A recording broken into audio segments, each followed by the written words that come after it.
Hello दोस्तों, आपका स्वागत है हमारे चैनल चैंपियन जैद पर। मैं हूं आपका दोस्त मोहम्मद जैद।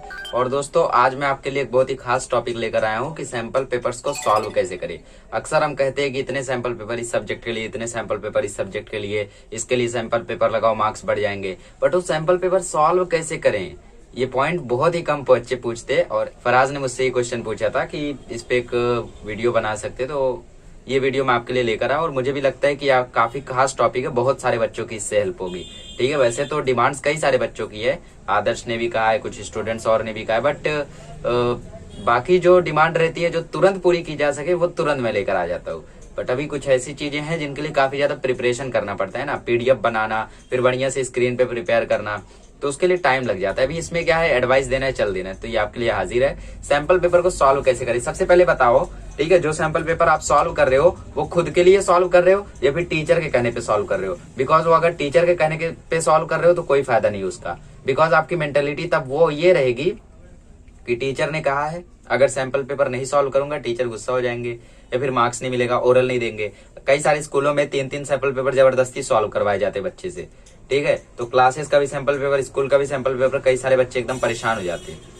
तो आपकी मेंटेलिटी ये बन जाती है कि हमसे सैंपल पेपर सॉल्व करवाया जा रहा है, ये मुझे सॉल्व करना है, टीचर ने कहा है। तो ये मेंटेलिटी निकाल देना। खुद से सैंपल पेपर सॉल्व कर रहे हो तो कोई फायदा है, और अगर उनके कहने पर भी सॉल्व कर रहे हो तो ऑनेस्टली अगर सॉल्व कर रहे हो तो फायदा है कि हाँ मुझे सैंपल पेपर सॉल्व करके अपने आप को टेस्ट करना है, तब फायदा है। ये नहीं कि टीचर ने सैंपल पेपर्स को सॉल्व करने कहा है तो कर देते फटाफट, जो आंसर आ रहा है लिख दो, जो नहीं आ रहा है छोड़ दो, टीचर को बोल देंगे, या फिर एक बार पहले पढ़ लो उसके बाद सॉल्व करो। तो आज मैं आपको इन्हीं सब के ऊपर बताने वाला हूँ। सबसे पहली चीज, आप सैंपल पेपर को जब भी सॉल्व करने जाओ तो उसके पहले आप चैप्टर को रिवाइज करोगे, बट सैंपल पेपर उठा के नहीं देखोगे कि उसमें कौन से क्वेश्चन दिए। पहली नजर में तो आप ऐसा देख ही लेते हो कि कौन से सैंपल पेपर में कौन से क्वेश्चन है, बट इतना भी नहीं कि आपको छप जाए कि इसमें यही राइटिंग स्किल में है, इसमें वही राइटिंग स्किल है। सपोज आपकी जो बुक है सैंपल पेपर्स की, उसमें 10 या 7 सैंपल पेपर है। ठीक है, तो आप मत चुनो कि कौन सा सैंपल पेपर सॉल्व करूंगा। आप किसी को बोलो भैया 7 में से एक नंबर चुन, हो सकता है वो 6 बोल दे, 5 बोल दे, कोई नहीं है, किसी को नहीं बोल सकते। तो रैंडम गेम खेल लो, है ना। 1 2 3 4 5 6 7 लिखो, आंख बंद करो, आंख बंद करके ऐसा लिखो पीछे से, है ना, आगे से, वरना फिर किसी पर भी रख सकते हो। तो पीछे से ऐसा क्लिक करो, हाँ किस पे आया, 7 पे, मैं 7th वाला सॉल्व करूंगा।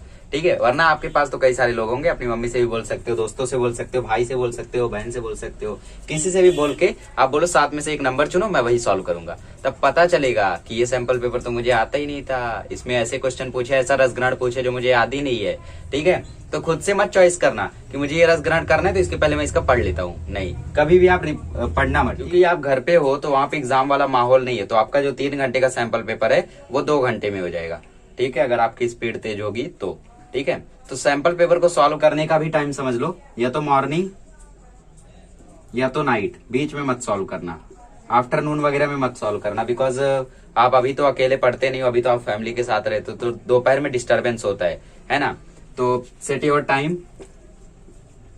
जैसे मैं जब सैंपल पेपर सॉल्व करने बैठता था लैंग्वेजेस के, तो 2 घंटे में मेरा सॉल्व हो जाता था। तो रात को मैं 10 बजे शुरू करता था, 10 से 12 एक सैंपल पेपर, और फिर 12 से 2 दूसरा सैंपल पेपर। ऐसे सैंपल पेपर को सॉल्व करके आराम से सो जाता था। दिन भर रिवीजन, रात को सैंपल पेपर, क्लासेस से आने के बाद 5 बजे से 10 बजे तक हम लोगों की क्लासेस की टाइमिंग रहती थी। ठीक है, तो अपना टाइम सेट करो, ज्यादा टाइम तो नहीं लगेगा, बट पहली बार सॉल्व करो तो 3 घंटा लग सकता है, कोई बात नहीं, 2 मत सॉल्व करो, एक ही सॉल्व करो। जैसे मैंने 10 से 2 तक किया, आप 11 से 2 तक करो, एक ही सॉल्व करो, है ना, बढ़िया से। ठीक है, तो मॉर्निंग में करो या नाइट में करो, क्यों, ताकि आपको डिस्टर्बेंस ना हो, सारी चीजें लेकर बैठो। ठीक है, वाटर या फिर जो भी स्नैक्स, पता चला भूख लगने लगी, प्यास लगने लगी, क्वेश्चन नहीं आ रहा है, कुछ समझ नहीं रहा है, ठीक है, तो लेकर बैठो सब कुछ। और हाँ, कभी आपको सैंपल पेपर सॉल्व कर रहे हो, उसमें क्वेश्चन नहीं आ रहा है तो उसको लीव मत करो, डोंट लीव क्वेश्चन, उसको लीव मत करो, उसको कुछ ना कुछ सॉल्व करो। वरना कभी कभी ऐसा होता है ना कि हम लोग कोई क्वेश्चन पे अटक जाते तो हम लोग सैंपल पेपर को ही छोड़ देते कि रहने दो, ये सैंपल पेपर तो खतरनाक लग रहा है, चलो वो वाला करते, उसमें तो ऐसा रस गांठ दिया जो मुझे याद है, ऐसा क्वेश्चन दिया जो मुझे आता है। ठीक है, तो ऐसा समझो कि ये एग्जाम है, ये बोर्ड एग्जाम है, ये पेपर आपका रिजेक्ट नहीं हो सकता, आपको इसी में लिखना है। तो डोंट लीव क्वेश्चन, हर एक को बढ़िया से अटेम्प्ट करो। ठीक है, सॉल्व द फुल पेपर,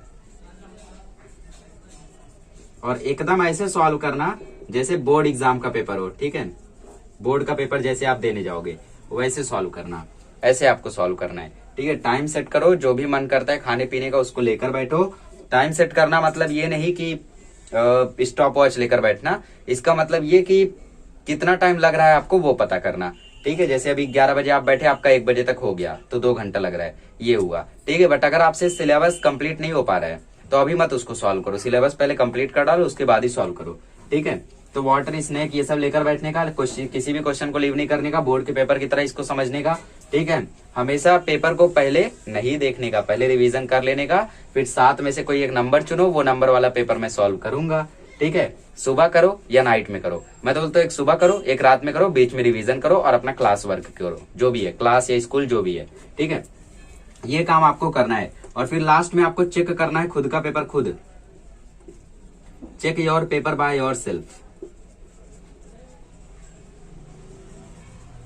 ठीक है, आपको खुद का पेपर खुद ही चेक करना है। क्यों? क्योंकि आप जानते हो कि आपके अंदर का चोर कहाँ छुपा है, आप जानते हो आपने पेपर में कहाँ गलती की है। अब समझ लो किसी बच्चे ने पेपर को सॉल्व किया, मुझे दे दिया, अब मैं झटके में चेक कर रहा हूँ, राइट दे दिया, जो गलत था वो भी, उसको मालूम था कि वो गलत है, बट वो तो राइट मान के चलेगा, राइट कर दिया ना, मार्क्स मिल गया। मार्क्स के लिए नहीं कर रहे हो आप नॉलेज के लिए पढ़ रहे हो, ये भी ध्यान में रखना। मार्क्स के लिए नहीं पढ़ रहे हो, आप नॉलेज के लिए पढ़ रहे हो। 100 ले आ दो, कोई मतलब नहीं अगर आपको नॉलेज ना हो। ठीक है, तो चेक करो अपना पेपर, खुद से चेक करो, क्योंकि आपको मालूम है कि राइटिंग स्किल की कौन सी लाइन में आपने ग्रामर गलत लिख दिया है, कहाँ पे आपने स्पेलिंग मिस्टेक की है, तो खुद से चेक करो, खुद की गलतियां ढूंढो। और हॉनेस्टली, सबसे बढ़िया चीज है honesty. Honesty is the best policy, हम लोग सुनते हैं।